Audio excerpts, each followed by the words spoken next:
Hey hey hey!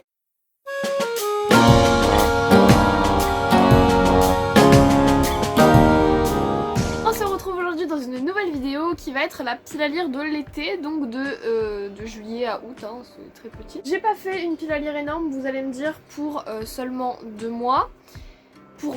C'est même pas seulement, c'est pour 2 mois, tout simplement parce que je me dis que si jamais j'ai envie de moduler ma pile à lire selon mes envies du moment, je peux le faire parce que j'ai pas de truc fixe vraiment bien défini. Donc c'est pour ça qu'il y a très peu de livres et les 3/4, même 90% de cette pile à lire est en fait repris de l'ancienne pile à lire qui a totalement foiré, hein, parce que le mois de juin, entre les différentes épreuves du bac, c'était sûr que j'allais absolument pas lire. On est le 29 juin et j'ai pas lu un seul livre, donc bon, c'est pas bien grave. Je vais me rattraper sur l'été, j'allais dire le mois d'été mais ça n'existe pas. Donc je vous propose qu'on démarre tout de suite.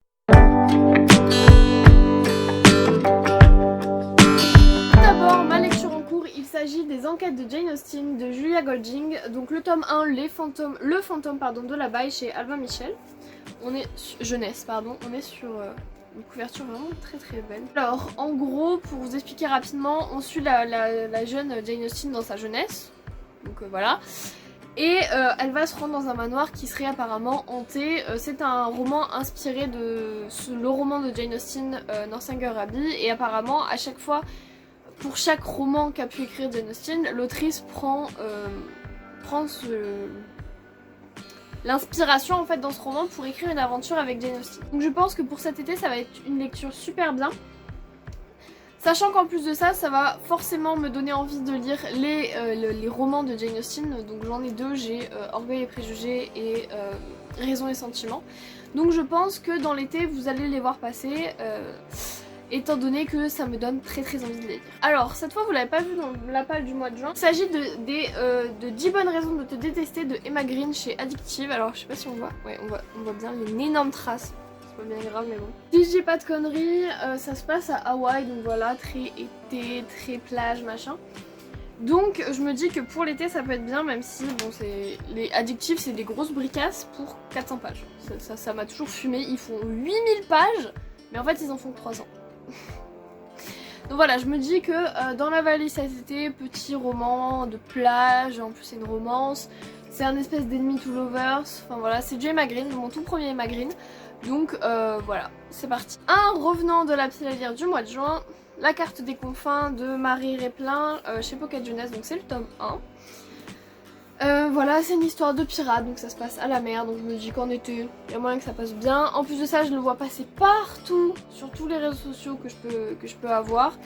Le tome 2 est sorti il n'y a pas très longtemps, donc je vais foncer. En plus j'aime bien ce genre de petite fantaisie un peu légère, je suppose, j'espère que c'est léger. Pour l'été, donc voilà, on va essayer de le lire. Je vous en dis pas plus tout simplement parce que j'en sais pas plus et je veux pas lire le résumé parce que j'ai vraiment envie d'être surprise. Mais je crois que c'est un espèce d'enemy to lovers, enfin il y a un bail comme ça avec des pirates, donc voilà. Il s'agit du Club du Calamar Géant, le tome 1, l'incroyable équipage du Poisson Globe de Alex Bell et illustré par Tommy Sletomic chez Gallimard Jeunesse. Est-ce qu'on peut parler de la couverture? Elle brille de partout. Là ça brille, enfin c'est magnifique. Si vous connaissez Alex Bell de nom, c'est celui qui a écrit Le Club de l'Ours Polaire.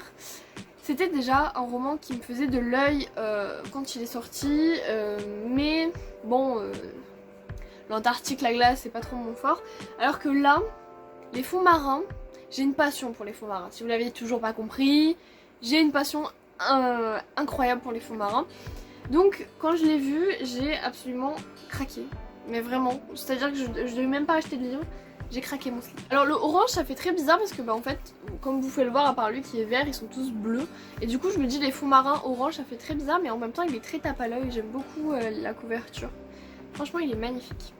Et du coup ça va être une des lectures de cet été parce que la mer et parce que la mer ça fait été. Voilà. Toujours les deux mêmes livres sur la mythologie nordique, donc Le Drakkar éternel d'Esselfy chez Scrinéo. Je l'ai pas lu, hein, tout simplement, il est ridicule, j'abuse vraiment, mais voilà. Toujours cette même idée de la mythologie nordique, j'ai envie de découvrir, ça part de la mythologie nordique, en plus la couverture est très belle, j'adore ce bleu très vif. Ensuite, toujours dans la mythologie nordique, Rulantica, le tome 1, L'île secrète de Michaela Hanauer, chez Michel Lafon. toujours pareil, incroyable, c'est du hardback. Voilà, en plus lui il est illustré. Voilà, je vous avais montré dans la petite à lire du mois de juin. Et voilà, c'est 2 livres sur la mythologie nordique, hein, comme vous pouvez le voir. Alors là vous pouvez pas le voir, mais en fait il nous parle de Loki, d'Asgard, tout ça. Et là c'est le Drakkar, je pense qu'il n'y a pas plus éloquent que ça. Donc voilà, je me dis que ça peut me faire un petit thème pour l'été, même parce que moi je considère que le mois de juin est en été par exemple. Donc à la base je voulais les lire en été. Mais là ce sera vraiment l'été et peut-être que ça me déclenchera une nouvelle passion pour une nouvelle mythologie. Ma palle me convient très bien comme ça. Et je me dis qu'en ayant rajouté que 2 livres, j'arriverai à m'en sortir. Du coup cette palle va être très rapide, mais c'est juste question de vous poster un truc en plus de ça. Du coup c'est Presque Adulte de Luan Mancho chez First Edition. Je vous l'avais déjà présenté, il est dédicacé. Voilà. On en parle de cette couleur, vous voyez pas très bien, je vais vous baisser un peu l'éclairage. Vous voyez, genre j'ai baissé l'éclairage quasiment au minimum. Et le jaune ressort de fou. Le livre tourne vraiment autour du thème jaune et en été. Déjà l'été de la transition de mon lycée aux études supérieures, ça va être assez intéressant de lire un livre sur une personne qui parle du fait de devenir adulte. Et en plus de ça, ça a l'air hyper feel good entre les couleurs, les petits dessins, enfin voilà. Incroyable, donc il fait partie de ma palle de l'été à coup sûr. Enfin de toute façon vous avez l'habitude, vous voyez tout le temps dans les palles et jamais je le lis. La chronique des Bridgerton de Julia Keane, là c'est le tome 2 pardon, Anthony, toujours dans l'édition magnifique, voilà, collector que j'ai eu à Noël. Le tome 2 il fait ça, à peu près, donc vous voyez du signé jusqu'à la fin, donc jusqu'à là. Lui je le prends, par contre c'est indéniable, je vais chez ma tante. Vous savez comment j'adore lire les Bridgerton chez ma tante. Je le prends, c'est non négociable. Donc voilà, c'est un hardback, donc je pense le mettre, celui-là je le pense le glisser dans la valise. De toute façon je pense que si je le lis ce sera chez ma tante vraiment posé, que plutôt dans la voiture. Dans la voiture je pense que je vais prendre Jane Austen et un autre. Oui parce que demain je pars en vacances, enfin c'est pas des vacances, on va au mariage de ma cousine pendant 4-5 jours. On part demain donc jeudi, on rentre lundi. Donc voilà, ça fait 5 jours. Et du coup, je vais loger chez ma tante et j'adore lire les Bridgerton chez ma tante. Je sais pas pourquoi, c'est un énorme kiff que j'ai. Et donc voilà. Ça par contre, j'ai jamais compris le concept, mais ok. Donc il fait partie de la palle de l'été, bien évidemment. Du coup voilà, je vais lire le tome 2 des Bridgerton. Et bien écoutez, j'espère que cette vidéo vous aura plu. Elle a l'air vraiment très courte.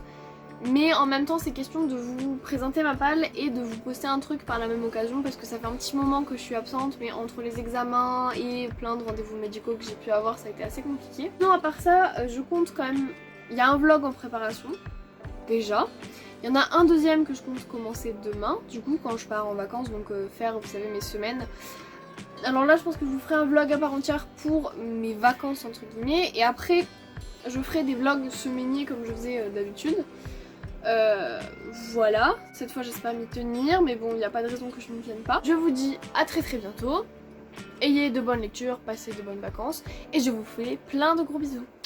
Ciao!